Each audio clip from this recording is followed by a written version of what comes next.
जब आप over invested होते हैं और उसको पैरिटी करने में टाइम लगेगा।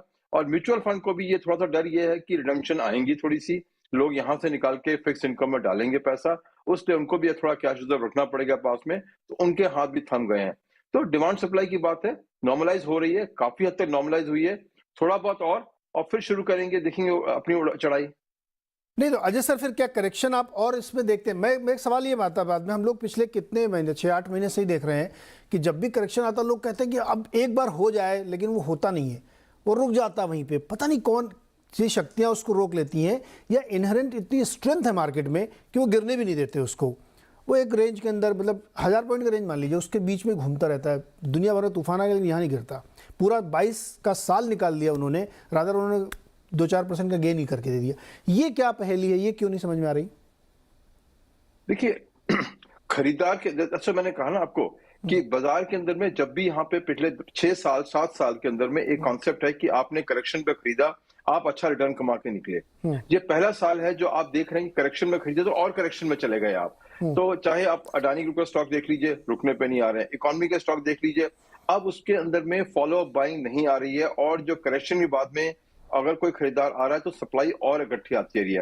तो ये एक माहौल जो पहली बार बन रहा है इकोनॉमी के अंदर में कि करेक्शन पे सेल आ रही है, बल्कि जो भी थे मार्केट में वो निकल रहे हैं, ना कि परचेज आ रही है मार्केट में। तो ये जो एक पैराडाइम है इन्वेस्टमेंट का, काफी चेंज हो रहा है मार्केट में, क्योंकि पहली बार फिक्स इनकम में अच्छी रिटर्न आ रही है, जो ऑल्टरनेट है आपके पास में। जो आप लोग कहते थे टीवी पे टीना फैक्टर, आज वो टीना फैक्टर नहीं है, इसलिए थोड़ा सा मुश्किल हो रहा है कि सेलिंग को अब्सॉर्ब करने के लिए उतनी डिमांड नहीं है मार्केट में। प्योर सेलिंग प्रेशर जहाँ पे अब्सॉर्ब नहीं कर पा रही मार्केट आज। और ये कब तक चलने की संभावना है सर? सॉरी, आपका आवाज ये ठीक नहीं था। कब तक चलने की संभावना है? ये मतलब ठीक कब होगा स्थिति? देखिए ठीक होने में, देखिए यूक्रेन की वॉर से एकदम मार्केट गिर गई। कल को यूक्रेन की वॉर में सीज फायर हो जाता है तो यही बाजार आपकी 5 से 10% तुरंत उछाल ले लेगी, ग्लोबल मार्केट उछाल ले लेगी। न कहां से इवेंट आता है बाजार उठाने के लिए, या कहना मुश्किल है। जैसे गिराने का भी मुश्किल था, यूक्रेन आया, फिर अडानी स्टॉक का किस्सा हुआ, किसी को अंदाजा भी नहीं था कि ये चीजें आएंगी यहाँ पे। वही अंदाजा है कि कल को इन्फ्लेशन एकदम से गिर जाता है यूएस के अंदर एक चीज है, इंडिया के अंदर इन्फ्लेशन गिर जाता है दूसरी चीज है, यूक्रेन की वॉर खत्म हो जाती है तीसरी चीज है, ऑयल का प्राइस नीचे और आ जाता है चौथा। तो कहां से ये ट्रिगर आएगा मार्केट में, ये तो कहना बड़ा मुश्किल है। बट एक ट्रिगर जरूर चाहिए मार्केट को रिवर्स करने के लिए, वरना ये मार्केट धीरे धीरे कंसोलिडेशन फेज में चली जाएगी, जिसमें ना ज्यादा कुछ प्रॉफिट आएगा ना लॉस आएगा, बट उसमें फिर इक्विटी इन्वेस्टर को मजा नहीं आएगा। मनीष डांगी सर, ये बॉन्ड मार्केट, पिछले हफ्ते एक बहुत दिलचस्प घटना हुई, आप भी सुनिए सर। यूएस मार्केट ने 2 रास्ते लिए, बॉन्ड यील्ड बढ़ रही थी और मार्केट को कोई परवाह नहीं थी उसकी। ये 6-7 दिन खेल चला। लास्ट फ्राइडे को दोनों को समझ में आया कि अपने को साथ में चलने का है और उसके बाद यूएस मार्केट गिरा, ज़ोर से गिरा, 700-800 पॉइंट गिरा। तो बॉन्ड मार्केट की जो एक कहानी है मनीष जी, ये क्या कह रही है? ये इसकी पिक्चर हमको किस तरह समझनी चाहिए, इक्विटी इन्वेस्टर्स को या जनरली सभी लोगों को, कि बॉन्ड मार्केट क्या इशारे कर रहा है? तो Neeraj ji, generally bond equity correlation ऐसा होता है कि जब इक्विटी फॉल होता है तो बॉन्ड राइज होता है। इसीलिए इसी कॉन्सेप्ट की वजह से 60-40 पोर्टफोलियोज या बैलेंस पोर्टफोलियोज का जन्म हुआ है पूरी दुनिया में। पिछले 40 सालों में ये मोटा मोटी पूरी दुनिया में यही पोर्टफोलियो का कॉम्बिनेशन अच्छा किया है।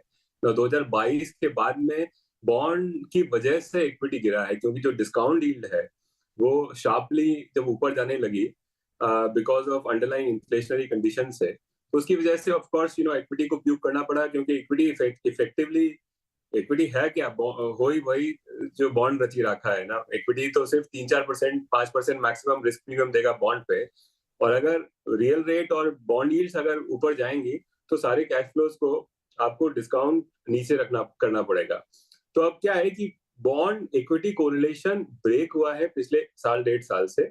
जो पिछले 40 साल तक चल रहा था वो इस 1.5 साल से नहीं चल रहा है, और वो कोरिलेशन का जो ब्रेकेज है वो अभी तक कंप्लीट नहीं है। एक छोटा सा एक सॉफ्ट पैच आया है पिछले 3-4 महीनों में, जिसमें ऐसा लगा था कि क्योंकि इन्फ्लेशन यूएस में काफी तेजी से डिसेलरेट होने लगा, इंक्रीमेंटली 3 मंथ मूविंग एवरेजेस जो नंबर थे मंथ ऑन मंथ और 3 quarter on quarter numbers actually वो देखने लगे कि शायद इन्फ्लेशन यूएस में डिमांड की वीकनेस के चलते काफी नीचे से आ जाएगा। लेकिन अब यूएस में जैसे मिहिर वगैरह ने भी बताया कि यूएस में एक वापस से रीथिंक हो रहा है कि शायद 1970 जैसा सेटअप जिसके अंदर इन्फ्लेशन बिकॉज फाइनेंशियल कंडीशंस वापस से इजी हो गई है और यूएस कंज्यूमर के पास में अभी भी बहुत सारा पुराना सेविंग्स बाकी है, हालांकि रन रेट बेसिस पे उनकी सेविंग ड्रॉ डाउन हुई है, लेकिन पुरानी जो सेविंग्स है कोविड के वक्त की वो अभी भी बाकी है, तो उसकी वजह से वहां पे वापस से रीथिंक हुआ है और वही वजह है कि शायद दोनों मार्केट जो है वापस से प्यूक कर रहे हैं। लेकिन एक थोड़ा सा स्टेप बैक लेकर के देखें कि इंडियन मार्केट्स जो है उसमें ये मानना गलत होगा कि ये क्योंकि यूएस अब छोटा गिर रहा है उसकी वजह से इंडियन मार्केट अंडर परफॉर्म कर रहा है। पिछला 1.5-2 महीनों से या राधा 3 महीनों से इंडियन मार्केट की वीकनेस इनहेरेंट है, वो लोकल है। वो जैसा आपने बताया कि फ्लोज के बॉन्ड मार्केट से कॉम्पीट करने की वजह से कम होने की वजह से है, और दूसरा और ज्यादा महत्वपूर्ण शायद ये है कि जो इक्विटी का रन रेट है, अर्निंग्स का मोमेंटम, वो रिलेटिव टू मार्केट एक्सपेक्टेशन जो 9-10 महीने पहले था वो धीरे धीरे डिसेलरेट हो रहा है। तो इस क्वार्टर का रिजल्ट भी अगर हम ठीक से देखें तो एक्स बीएफएसआई नंबर्स बहुत अच्छे आए नहीं हैं। तो एक बहुत बड़ा एक इक्विटी मार्केट के इन्वेस्टर को ये डर होना चाहिए कि क्या हम प्री कोविड ट्रेजेक्टरी में वापस तो नहीं घुस रहे हैं कि जिसमें 8-10-11% की ही run rate of even if actually बैंकों का एनपीए नहीं बढ़े उसके बाद में भी क्या ऐसा तो नहीं हो जाएगा कि 10% की अर्निंग का ग्रोथ मोमेंटम आएगा। तो ऐसी स्थिति में 7.5% का बॉन्ड और 8-8.5% की फिक्स डिपॉजिट के ऊपर आपको 4%, 5% का रिस्क प्रीमियम नहीं मिलेगा। जो मैं पिछले 8-10-12 महीने से आपके शो पर डिस्कस कर रहा हूँ कि ये जो रिस्क प्रीमियम है वो हिंदुस्तान के अंदर और पूरी दुनिया में भी उस वक्त बहुत कम है। यूएस में वो चेंज होने लगा जो हमने दिसंबर जनवरी में डिस्कशन किया, इसलिए यूएस एक एक्चुअली बेटर अपॉर्चुनिटी है। बट इंडिया के अंदर अभी भी रिस्क प्रीमियम इन भावों पे, इन पीस पे, इन प्राइस टू बुक रेशो पे और इस बॉन्ड यील्ड के सॉर्ट ऑफ प्लेटफॉर्म पे अभी भी बहुत कम है। तो ये है नीरज जी मोटा मोटी बॉन्ड इक्विटी का sort of story. Manish ji, इसको थोड़ा सा मैं और समझना चाहूँगा। भारत में आप कह रहे हैं कि इनहेरेंट प्रॉब्लम से पिछले 1-2-3 महीनों में खेल बदला है, लेकिन अलग अलग रिपोर्ट्स जो आती हैं हमें, बहुत प्रिलिमिनरी डेटा आप उसको कह सकते हैं, लेकिन कंसिस्टेंटली वो मंथ आफ्टर मंथ आती रहती हैं। जैसे अभी अब रिपोर्ट्स ये आ रही है कि बहुत जगहों पे ग्रोथ दिख रही है। क्या ये ऊपरी स्तर पे केवल दिख रही है जिसकी चर्चा हम लोग कहते हैं ये के शेप है, या मार्केट अपने आप को संभाल नहीं पा रहा है? ये बात आपकी सही है कि अर्निंग बहुत शानदार तो नहीं रही इस क्वार्टर की, वो तो दिख रही कि अब थोड़ा थोड़ा आप डिसेलरेट करें। ये जो हमारे अंदर एक डाइकोटमी बन रही है, ये क्या है?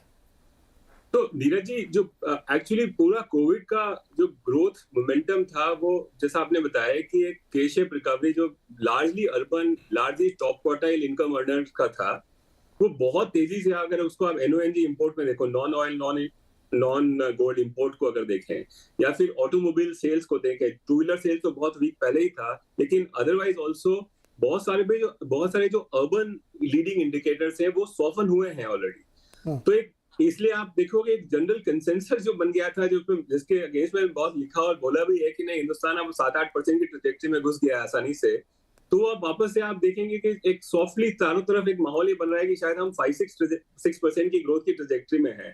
तो आपको ये देखना पड़ेगा कि 5-6% का ग्रोथ और 5%-6% की इन्फ्लेशन में अब जब नॉमिनल जीडीपी 10-12% बनने वाला है, तो हम बहुत ऊपर, बहुत मतलब मेहनत करके भी अर्निंग का ग्रोथ बहुत ज्यादा नहीं ला सकते, खास करके उस जगह पे जबकि margins already relatively of course काफी सॉफन हुए हैं, लेकिन relative to pre COVID trajectory बेहतर हैं। तो यहां से incrementally soft nominal growth conditions के अंदर एक्चुअली जो आपका अर्निंग्स का ग्रोथ मोमेंटम है शायद रिलेटिवली वीकन होगा स्ट्रेंथन होने की बजाय। तो मेरे ख्याल से ये जो इंडिया के इक्विटी का जो पिक्चर है सर, उसके अंदर एक बहुत बड़ा एक छोटा सा सॉफ्ट ब्लो सा है एवरेज इन्वेस्टर को, जो बहुत एक रोमांटिक एटीट्यूड के साथ में 2020-21 में